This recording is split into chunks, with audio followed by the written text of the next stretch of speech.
Assalamualaikum warahmatullahi wabarakatuh. Alhamdulillahirrahmanirrahim. Hamdan katsiran thayyiban mubarakan fi kama yuhibbu rabbuna wa yarda. Asyhadu an la ilaha illallah wa asyhadu anna Muhammadan abduhu wa rasuluh. Gimana kabar kalian? Hari kedua puasa masih pada kuat gak? Semoga pada baik-baik aja ya di tengah wabah kayak gini. Dan semoga masih pada semangat ya. Tetap tadarusan, tetap sholat tarawih bersama di rumah sama keluarganya. Tetap ya sholat jemaah lah di rumah sama keluarganya, oke? Pokoknya jangan sampai putus semangat cuma gara-gara ada wabah kayak gini. Oh ya, kenalin, nama gue Fahri. Nama lengkapnya Farida Farohman. Gue perwakilan dari Fornusa Kabupaten Tangerang buat ngisi video ini. Oh ya, ngomong-ngomong soal wabah, gue banyak cerita, tapi ada dua versi berbeda. Jadi cerita pertama mungkin banyak yang kalian udah denger. Jadi ceritanya tentang wabah di zaman sahabat-sahabat Nabi. Ya dua-duanya tentang itu sih, tapi beda versi. Yang pertama kayak gini, ketika Sayyidina Umar dan para sahabat yang lain ingin menyerang Romawi, bangsa Romawi ketika itu, ingin berekspansi menyebarluaskan Islam. Ketika itu ada sahabat Nabi yang mengatakan kepada Sayyidina Umar bahwa di sana sedang terjadi wabah. Lalu Sayyidina Umar memanggil beberapa sahabat untuk bermusyawarah. Ketika sedang bermusyawarah, ada sahabat yang bilang, kita masuk aja ke sana, lalu kita bertawakal kepada Allah. Kan kita mau memperjuangkan agama Allah. Terus ada lagi sahabat yang berkata, kenapa kita nggak pulang aja? Dalam bahasa kitanya ya, kenapa kita nggak pulang aja? Karena kan di sana lagi ada wabah. Kalau kita ke sana hanya sampai sana dan kita mati karena wabah, untuk apa kita ke sana? Lalu pada saat itu, Abu Ubaidah bin Jarrah, sahabat yang masyhur, ikut berpendapat.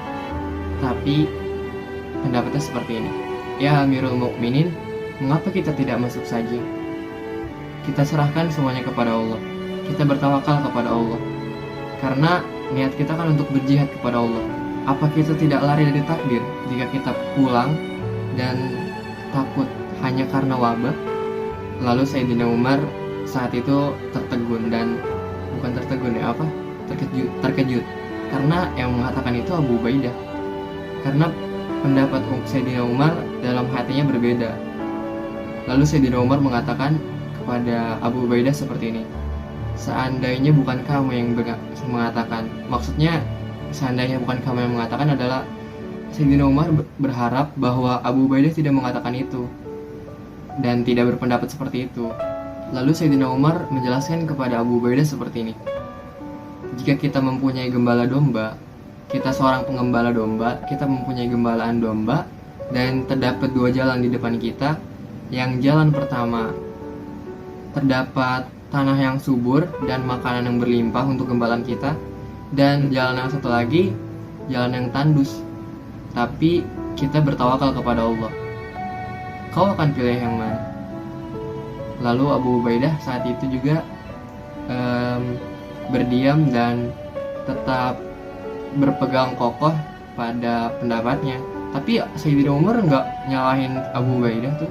Ini pelajaran penting juga buat kita. Ketika kita berpendapat dan pendapat kita berbeda dengan orang lain, nggak seharusnya kita menyalahkan pendapat orang lain, karena kita juga nggak tahu yang mana yang benar kan.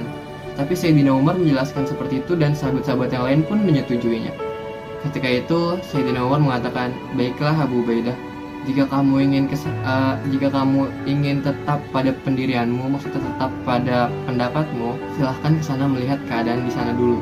Lalu saat itu Abu Ubaidah pergi ke bangsa Romawi dan terbunuh di sana bersama Muqatil juga. Lalu ketika Sayyidina Umar mendapat kabar bahwa Abu Ubaidah telah wafat, Ibnu Abbas datang kepada Sayyidina Umar. Seperti yang kita tahu, Ibnu Abbas banyak mencatat apa yang dikatakan Nabi, karena kita juga banyak banget dengar hadis-hadis dari Ibnu Abbas radhiyallahu anhu kan. Nah saat itu Ibnu Abbas tuh datang kepada Sayyidina Umar. Dia mengatakan bahwa, ya Amirul Mukminin, saya telah menemukan satu kata-kata Nabi SAW tentang wabah, bahwa Rasulullah SAW bersabda, jika ada suatu wabah di suatu tempat, maka jangan pernahlah kamu masuk ke dalamnya. Dan jika terjadi wabah di tempat kamu berada, maka jangan pernah tinggalkan tempat itu. Dan saat itu juga Sayyidina Umar langsung bersujud bersyukur kepada Allah Subhanahu wa taala. Allah telah memandu Sayyidina Umar dan para sahabat yang lain. Dan saat itu Abu Ubaidah bin Jarrah wafat yang dihitung mati syahid. Kenapa seperti itu? Karena pertama dia sedang berjihad di jalan Allah niatnya, dan yang kedua ia mati karena terkena wabah. Karena syarat mati syahid itu salah satunya ada terkena wabah atau penyakit. Itu versi yang pertama. Nah, versi kedua seperti ini. Di saat Khalifah Umar juga, saat itu Abu Ubaidah menjadi gubernur di Syam. Dan saat itu Umar bin Khattab mendapat kabar bahwa di Syam telah terjadi wabah, dan Abu Ubaidah terkena wabah itu. Dan saat itu juga Sayyidina Umar radhiyallahu an mendapat kabar seperti itu, tentu khawatir kepada sahabatnya Abu Ubaidah. Dan ketika itu Sayyidina Umar mengirimkan surat kepada Abu Ubaidah yang isinya, wahai Abu Ubaidah, pulanglah, aku sedang kesulitan, aku perlu bantuanmu. Ya, isi suratnya seperti itu. Dan ketika Abu Ubaidah membaca itu, Abu Ubaidah udah tahu apa maksudnya Sayyidina Umar. Ya, saat itu Sayyidina Umar ingin Abu Ubaidah untuk pulang ke Madinah dan diobati supaya sembuh dari wabah itu. Namun Abu Ubaidah mengirimkan surat balasan kepada Sayyidina Umar yang berisi seperti ini. Wahai Amirul Mukminin, bebaskanlah aku dari perintahmu, maksudnya dari perintah untuk pulang. Aku sudah tahu maksudmu. Aku lebih suka sakit seperti ini daripada aku sehat. Karena kenapa? Karena Abu Ubaidah tuh tahu orang yang sakit dan mati karena terkena wabah akan mati syahid. Dan saat itu juga Umar nangis membaca surat itu, dan sahabat-sahabat yang lain melihat Umar nangis membaca surat dari Abu Ubaidah. Sahabat-sahabat yang lain bertanya, ya Amirul Mukminin, apa Abu Ubaidah telah wafat? Lalu Sayyidina Umar dengan isak tangisnya mengatakan seperti ini, ia belum wafat, tapi ia menulis surat seolah-olah ia akan wafat. Dan saat itu juga benar aja, beberapa selang waktu kemudian Abu Ubaidah wafat terkena wabah tersebut. Dan Sayyidina Umar mengatakan kepada Mu'adz bin Jabal untuk kalau dalam bahasa kitanya sekarang nih mengisolasi warga-warga di negeri Syam. Jadi Sayyidina Umar mengatakan bahwa pisahkan antara yang sakit dan yang sehat. Hanya seperti itulah mengobati wabah di sana, kata Sayyidina Umar seperti itu. Karena ada sebuah hadis dari Rasulullah SAW seperti ini. Janganlah kamu menyatukan unta yang sakit dengan unta yang sehat. Jadi poin penting di sini yang bisa kita ambil sebenarnya, kayak kita sekarang lagi bulan Ramadan nih. Kenapa kita nggak boleh sih jadi sholat taraweh, sholat Jumat malah nggak dibolehin gitu?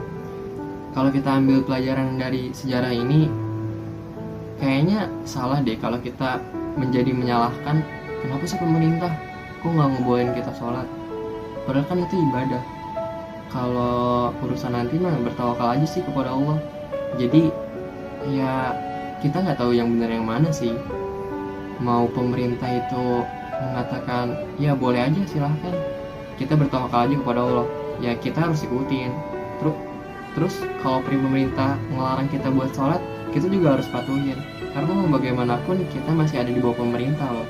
Dan yang harus kalian tahu, misalnya kita salah nih kalau kita nggak sholat, misalnya nih kayak sekarang lagi ditutup, kita nggak sholat tarawih di masjid, bahkan ada yang mungkin nggak sholat wajib di masjid, ditutup masjidnya. Misalkan itu salah, itu menjadi tanggung jawabnya pemerintah, bukan tanggung jawab kita. Jadi kita nggak akan dosa, malah kalau kita nggak mematuhi pemerintah, malah jadi kita yang dosa. Tapi kalau kita patuh kepada pemerintah, mau itu salah atau benar, ya walaupun mau kayak gimana, itu tetap tanggung jawab pemerintah ya.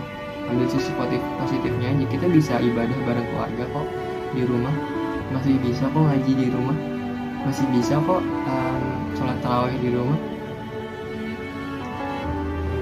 Jadi sebenarnya yang harus kita permasalahin bukan kenapa sih pemerintah ngelarang kita, tapi yang harus kita pikirin, kalau kata Ustaz tadi Hidayat tuh, kenapa sih Allah membuat kita keluar dari rumahnya? Iya enggak?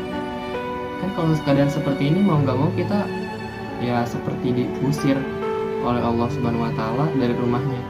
Yang harus kita tanyain ke diri kita itu, apa yang udah kita lakuin sampai Allah bisa mengusir kita dari rumahnya.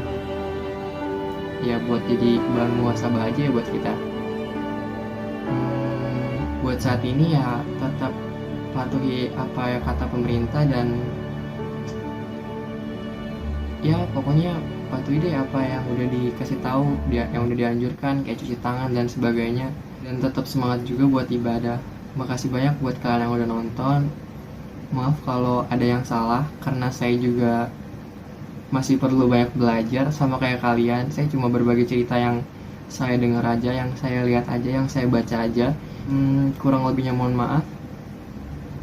Makasih banyak teman-teman yang udah nonton. Jangan lupa di like, comment, and share. Jangan lupa juga diklik tombol subscribe-nya. Terima kasih. Assalamualaikum.